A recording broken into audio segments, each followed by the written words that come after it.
Hi friends, இங்கே பாருங்க. Hello friends, எல்லாரும் நல்லா இருக்குதுங்களா?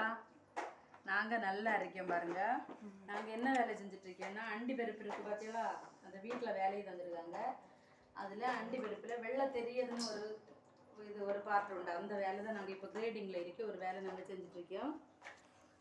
வெள்ளை பருப்பு தந்துருக்காங்க. அது வந்து first quality, second quality, third குவாலிட்டின்னு தனித்தனியாக அதை பிரித்து எடுக்கணும்.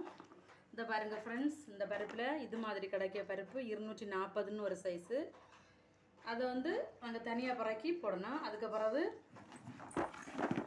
நான் பாருங்கள் இருக்குது, இது ஃபஸ்ட்டு குவாலிட்டி. இது வந்து ஃபஸ்ட்டு குவாலிட்டி பருப்பு. எவ்வளோ பெருசாக இருக்குதுன்னு பாருங்கள் ஃப்ரெண்ட்ஸ். இதுதான் ஃபஸ்ட்டு குவாலிட்டி. இந்த பருப்பை தனியாக பறக்கி எடுத்து கொடுக்கணும். அடுத்தது வந்து இந்த பருப்பு வந்து 3வது குவாலிட்டி, 320 இதுக்கு பேர். பாருங்கள் ஃப்ரெண்ட்ஸ், உங்களுக்கு இந்த வீடியோ பிடிச்சிருந்தா லைக் பண்ணுங்கள், ஷேர் பண்ணுங்கள், சப்ஸ்கிரைப் பண்ணுங்கள்.